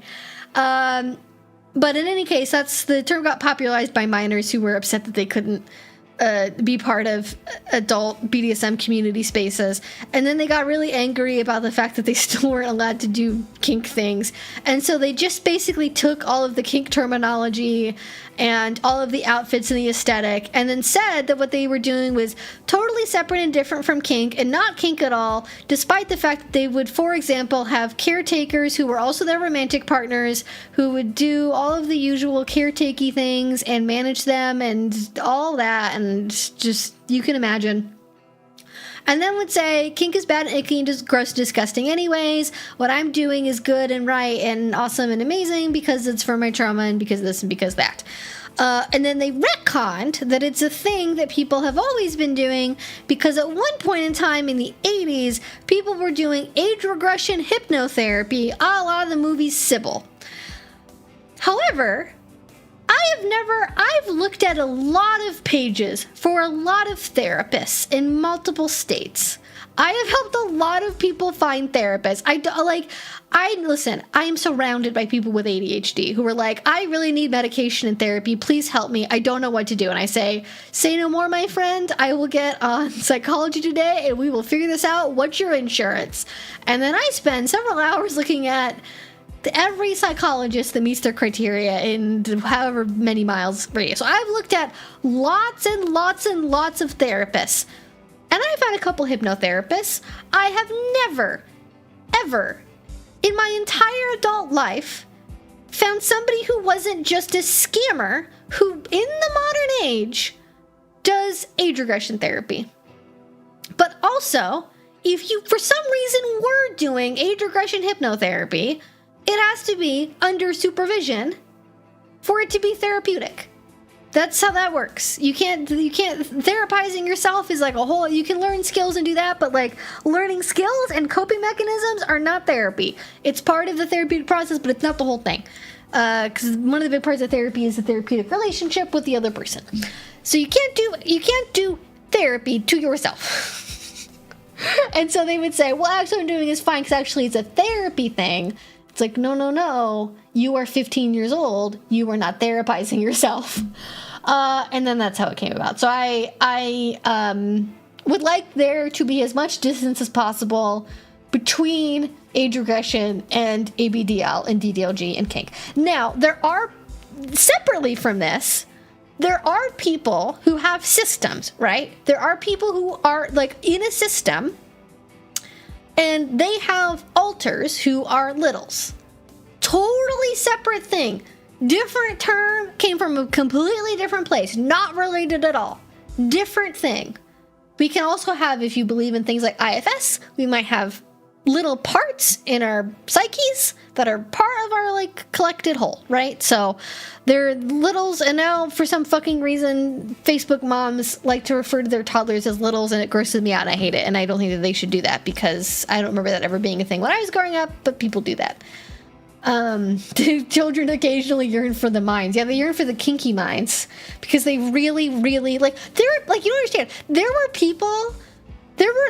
people who were doing age regression on Instagram who were setting up age regression matchmaking accounts where you could submit a profile to some random anonymous admin, where you would submit a bio and contact information, and they would set up a profile for you to help you match with caretakers. Does that, like, virtually via the internet? Does that, like, and then it would cross over into dating stuff, and then it would be like, hi, my name's Sally. I'm 14 years old. I regress to being the age of 2, and I'm looking for a caretaker between the ages of 16 and 22 that'll help me with blah, blah, blah, blah, blah. Like, it is, you are literally just making an Instagram account for child predation. Like, what are you doing? Oh my God. Yeah. I'd also be skeptical of any regression therapy. It reminds me of rebirthing therapy. Oh yeah. Like, I'm not even touching on the fact that, like, does regression therapy actually do anything? Like, most likely no. I think hypnotherapy can be useful in certain cases, but there's a reason why when you get your master's degree in therapy, you are not taught how to do hypno-age regression therapy, and that does not count for continuing education credits. Yeah, I was about to say that I have DID and do kink, and it can be hard because a lot of people in the DID community are really anti-kink and view it as stealing from therapy talk, which obviously is not true. Yeah, I mean, like, to understand why it's not, you have to understand, like, the history of this. Like, I have, I think one of the earliest published books on age play, and DDLG is, like, from the early 90s, and like, it uses the term little. Like, it's been around. Like, I know people that were doing stuff like this by varying terms in, like, the 80s.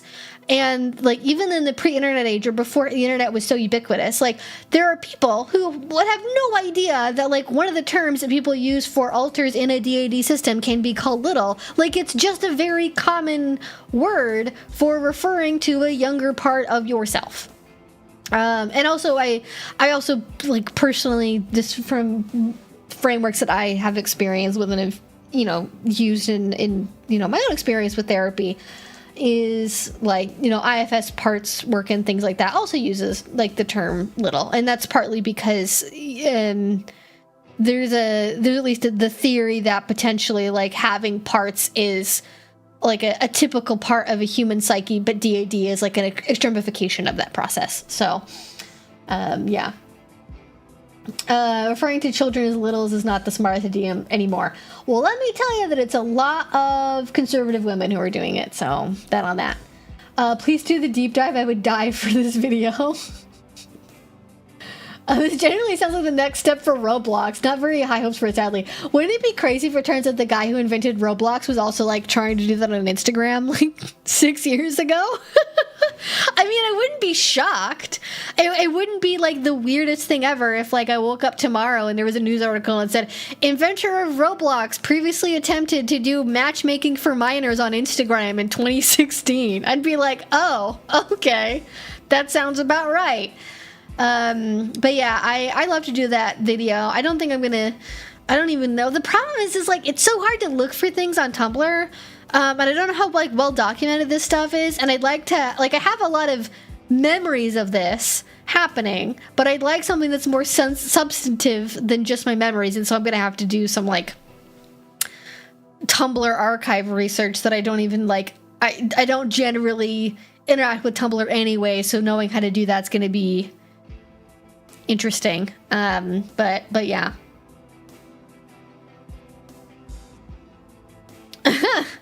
Yeah, their CEO's doing it today. Oh no, to be clear, I'm aware. I know that they're trying to turn Roblox into a dating website for 17 and up. Like, I know that he's been trying to make it a thing. I don't know why, But he seems very adamant that this is like a good and positive thing, and that we should agree with him that this is a good and positive thing. And I'm like, but why? But why 17? But why 17? It's just very strange. It's just fucking terrible and awful. But yeah, no, good question. I would say if those are my thoughts, they have not changed. They are the same. I've not seen anything to counter that perspective. But as far as the age regression makes you mentally a child and not seeing how it's different from little space, I would say that I would maybe make a difference between... And again, this is not like... I have opinions about how I like certain terms to be used and what I think is like maybe smart terminology with the understanding of other related terms and how other people use them. I would make a separation between little space and maybe like age space. I have seen people use the term age regression to mean mentally regressing back to a certain age, like being like it generally for me, based on what I've observed and how other people have talked about this and the classes I've taken and stuff, this is not just like based on like intuition, but this is my understanding from the research I've done and classes I've taken, is that little space tends to be a lot more generalized and tends to be a lot more like a grab bag of childlike behavior that can be more along a range. So maybe like elementary school age, or like, you know, if you're more like middle school or like early high school age, or if you're more of like a smaller little, maybe more like, you know, somewhere between like 2 and 5. But it's a lot more fluid, and it's a lot more about the childlike mentality in the way of viewing the world, like you know, excitement about things, and being naive to certain things, and capturing that version of yourself who still enjoys like imagination play and is like surprised by novel things, like very openly and enthusiastically enjoys stuff. Like it's about going back to that idea of like childlike wonder and naivete and all of that. Whereas, you know, what people would call age regression, I think is more about going back to a specific age and more specific like narrow like behavior that's more consistent over time. And I mean, I know people maybe age regress to different age states. Like there's some people who have like multiple kind of different stages they can regress back to. But I probably wouldn't call that age regression. In a kink context, I would prefer to call it like age play headspace, or I don't know exactly what term would be the most fluid, but I would prefer there to be a separation between a debunked, outdated form of hypnotherapy that like no credible therapist is currently doing, and a recreational intentional kink thing. I would say the other thing too, and this is something I see with primal play quite a bit as well, is the idea that like you can't help it. The idea that it just happens to you and you don't have any control over it, it just happens to you. If that is legitimately what you are experiencing, there's a difference between I am going into an activity, I would like to enter into this headspace, I am doing activities or engaging in a sensory process in a way that helps me access that headspace. That is very different than being triggered into an altered state of consciousness. If what you are experiencing, and if you've implanted a hypno trigger because you do hypno stuff, then that's different. Or certain intentional long-term behavior modification, those are some exceptions to this. But if you, without provocation, without warning, can be triggered into an altered state of consciousness in which you snap without being able to do anything about it, go from being a 25-year-old adult to being like you're 3 years old again, that's a talk to a medical professional situation. That's not a kink thing. You shouldn't like that. Like, therapy is expensive. America sucks. Blah, blah, blah. I get it. But that is not typical in kink. And I would argue that makes it extremely difficult, if not impossible, to do consensual kink in that context. Because if you can't control the headspace, if you cannot get out of it, if you cannot communicate to your partner as an adult and you don't know what triggers it, and you can't, if you don't know what's going on, if you don't know what triggers it, if it happens and you can't do anything about it, and then your communication breaks down, how can you do consensual kink in that environment? Like, typically when you're getting into a headspace, sometimes it does come on quite rapidly, or you don't know the signs that it's happening, so you can't always warn people up front, and it can be quite easy to get into a kink headspace, but at least you know what's prompting it, as opposed to, like, you see somebody with a suit that looks the wrong way and suddenly you're somewhere else mentally. If that's happening, like, there's stuff that needs to be talked about probably with a professional, I would say. Yeah, a lot in the DID community, a lot of people have gotten upset with us for allowing some alters to engage in kink and sex, but it's like our therapist has helped us figure out what is and isn't safe for us, and our brain is literally 25 years old, and we have safety stuff in our system and communication internally, so like IDK those people would just mind their own business. I mean, I feel you on that. I really agree. Like, yeah, it's like I think, you know, if you're having something you have control over, you can't explain it, and you, like, kink is not an excuse for not being unaccountable for your own behavior and actions. And if you can't remember what you're doing, if you can't control what you're doing, you should not be doing kink that is anywhere near causing those things to happen until you have a greater understanding, until you have those things more under control, ideally with probably the help of a medical, you know, person who understands your condition and can help you navigate that. Because if you are a legal adult, that's, you know, you are 25, you know, or however old you are. So it's different. Yeah, very different.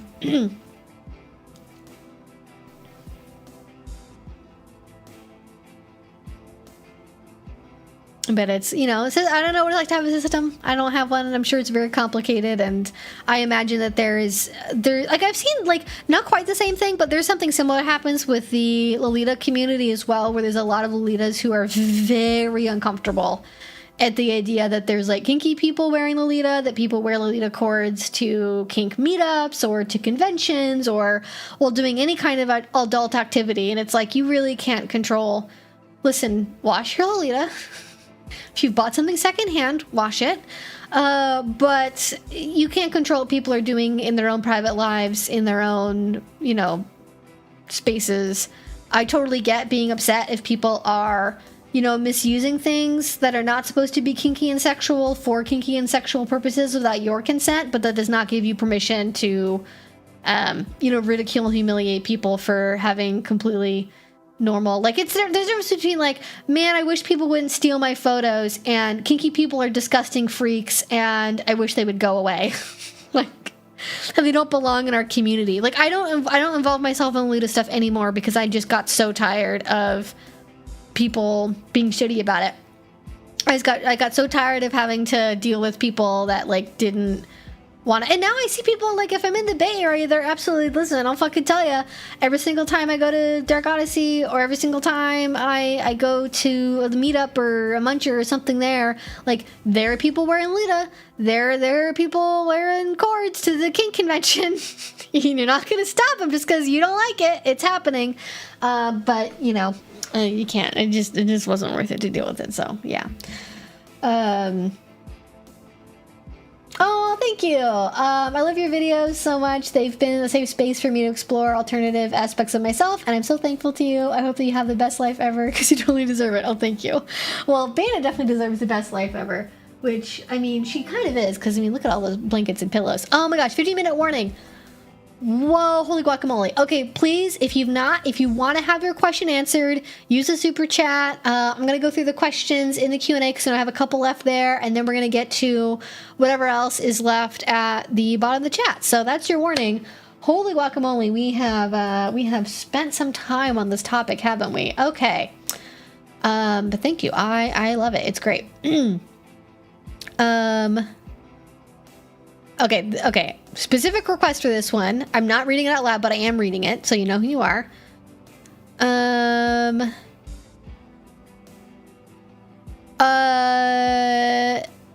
AJ, yes, but email me and we'll talk about it. My business email is available on my YouTube homepage. You can find it in the description box of most of my YouTube videos if you would like to contact me for that project, FYI. We got a question from Vlad. Is a dominant who needs a submissive to feel powerful actually the one who is dependent and therefore the weaker party? Ooh, deep philosophical questions with Vlad.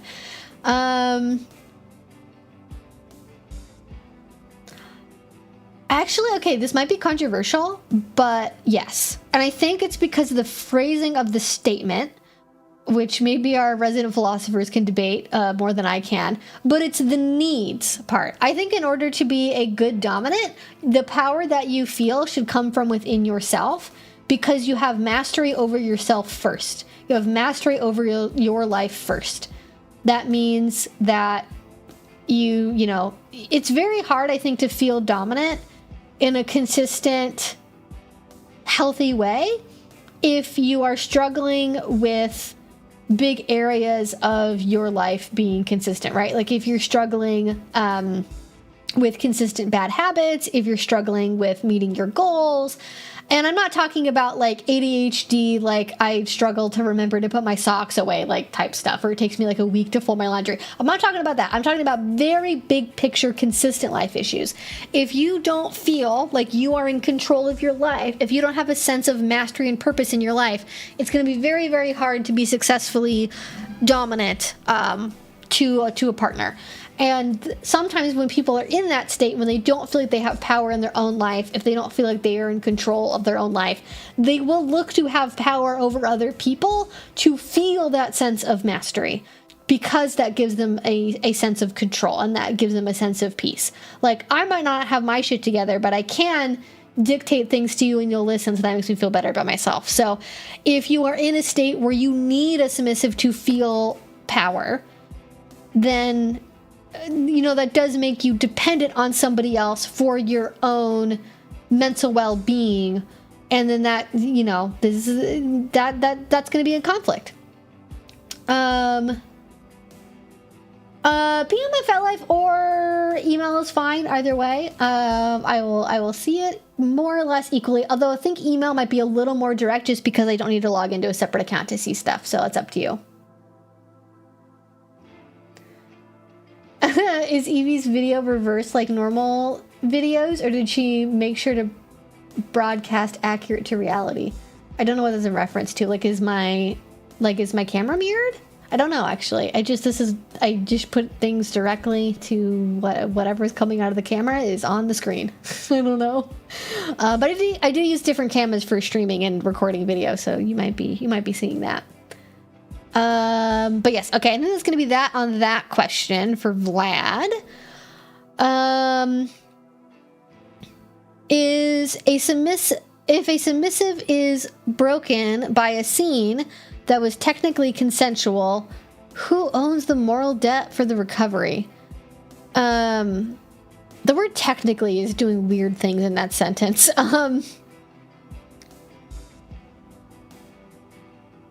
Okay. So there's sort of two, I think regardless, in most cases, if the scene was genuinely consensual, then the debt, so to speak, is on both parties.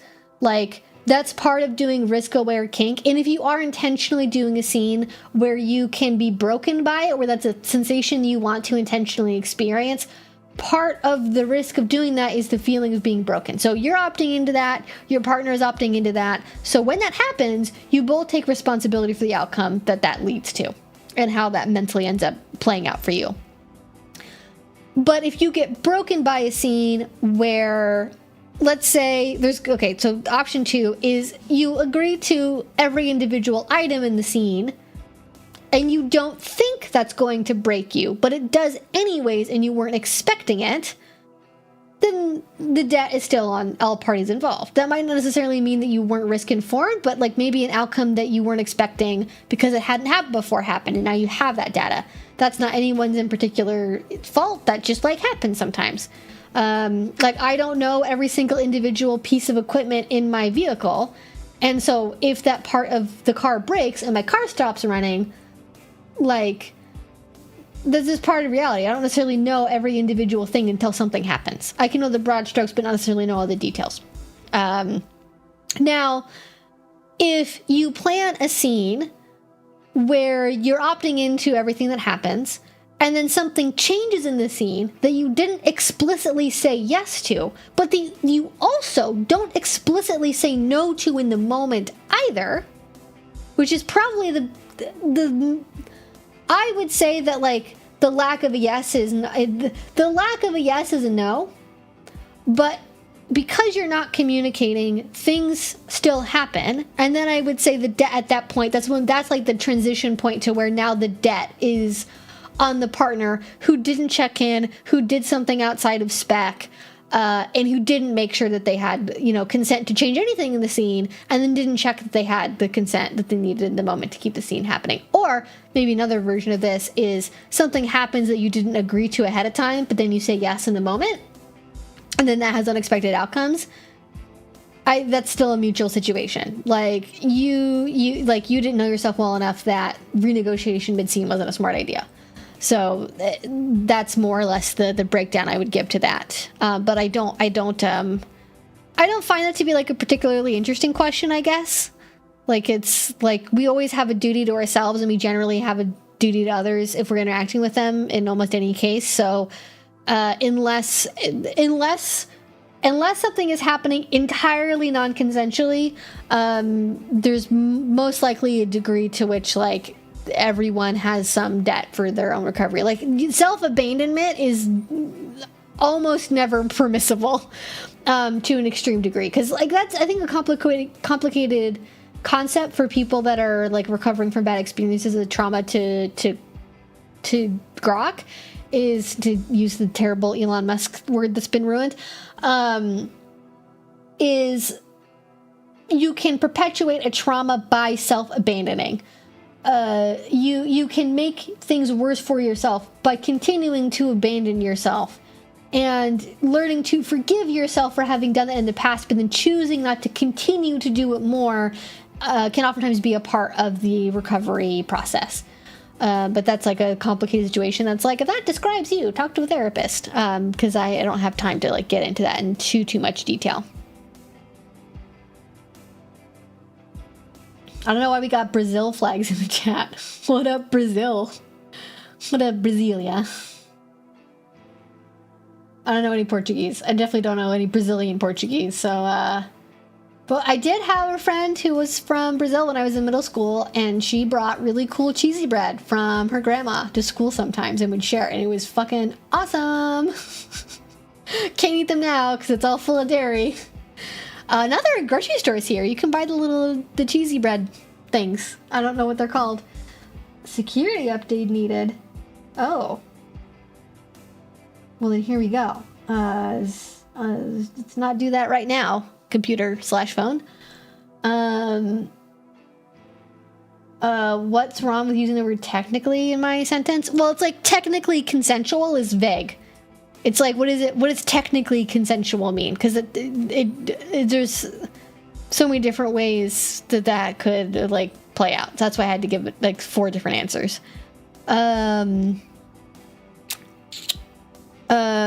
Is giving your body to someone a radical act of agency or total abdication of it? That's too vague. I don't know. I know, I get pissed off by, like, vague moralistic questions. I also don't find the question particularly compelling. I think this depends on your mindset going into it. I don't think that there's one absolute way of viewing that. I think that you'd have to give specific examples to even begin to make any sort of statement about that in any way. I think it can be either, it can be neither. It can maybe even sometimes be a mix of both. It's crazy. Is it possible to leave a high protocol TPE, which is a total power exchange for people who don't know, relationship without experiencing a total loss of identity?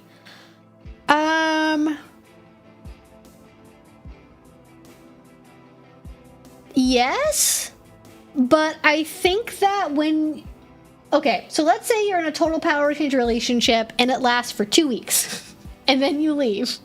Like, your identity hasn't been super deeply connected to that relationship yet. So you can most likely leave, and even if you feel off kilter for a little bit and you feel unsure, you're probably going to bounce back like real quickly from that in the grand scheme of things. But if you've been in a TPE relationship for 20 years and like your life is about serving this other person and then they die, like that's going to be really hard. And you're going to be like, my identity was serving this person and being there for them, and now they're not there and I don't know who to serve and I don't know what that means for my life or who I am and what I'm doing. And that's scary. So I would think about that as being something where you will feel a loss of identity. But I think if you're talking sort of like average run-of-the-mill 2 to 5 year relationship that ends for whatever reason, you know, incompatibility, change of jobs, change of lifestyle, whatever. In that case, I think a loss of who you are as a person is probably normal if you're doing like 24/7 total power exchange in particular. But I think there's a way to recover from it. And I think there's a way to mitigate how long and how intense that feeling of loss of identity is. Because especially if you're in a monogamous committed TPE relationship where you're not playing with other people, you're not going in public, like your life is just them, your identity is going to be wrapped up in that. But you can create a like breakup protocol that mitigates how hard that is to cope with. So yes, it is possible, but I think there has to be a level of like intentionality and planning for sort of average relationship duration. I feel like any consent that requires use of the term technically is not a significant concern, and I'd want to be checking in on the individual who technically consented. That is more or less my thought on that. Like, if you are technically consenting, that is at minimum a gray area and is probably some flavor of violation if you actually stop to look at it with any level of detail.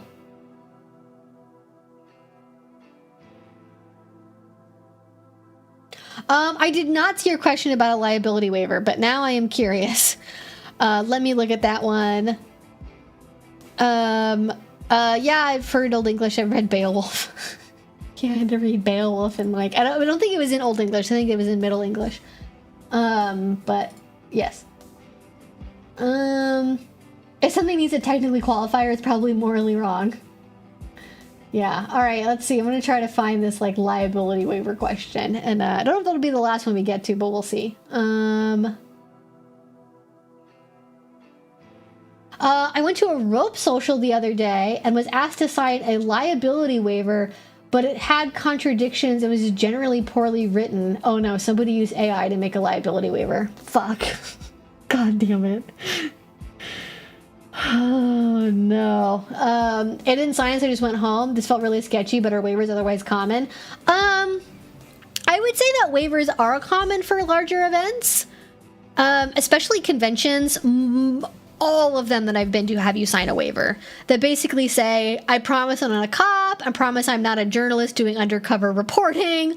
I promise if somebody violates my consent, I'm not going to sue the venue. Like, the liability waivers of some description are very common.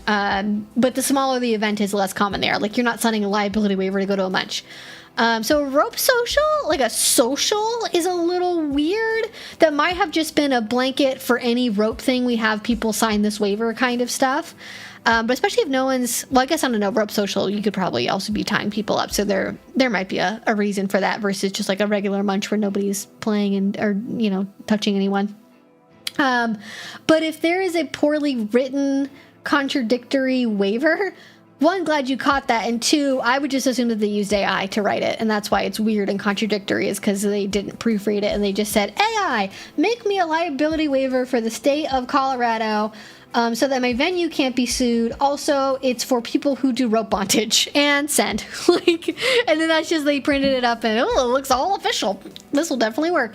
And because none of them are lawyers, and they don't know how liability actually works, they didn't proofread it, and then they couldn't tell what was actually wrong with it, even if they did. Yeah, I mean, I'm also I've been to sketchy venues where they don't even check IDs, so there's all, and yeah, it was weird. It was weird. I would not trust that. Yeah, I think that was probably the right call.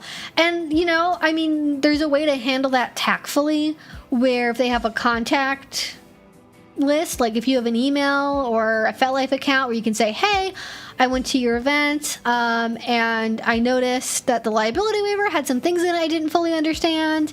I'm hoping that you could explain it to me more. Like, this something that a lawyer looked over? Like, where did this come from? I'd love to be able to attend your events, but I just, I didn't want to sign on to anything that I didn't fully understand. I think that's a great way to put it. That's not like accusing them of anything. Like, maybe that's just me, but like if I'm gonna talk to somebody that way, I'm not going to come out guns blazing and be like, you used AI to make this shitty contract and I'm not fucking signing it. I'm going to be like, so I think I'm having a misunderstanding. This is very like coworker email language. So I think I'm misunderstanding something here. I tried to read the waiver that you sent and I wasn't fully understanding what it was trying to tell me. Can we go over that in more detail? You just put it on yourself. And hopefully that'll give the information you need. But yeah, that is weird. That is weird. Yeah, cool stuff. There was one line that said, I fully understand, but they knew I was a newbie, so obviously I can't agree to that. Yeah, that seems, interesting. In logic, one can assume anything from contradictory premises, so technically the liability waiver means you know own the venue.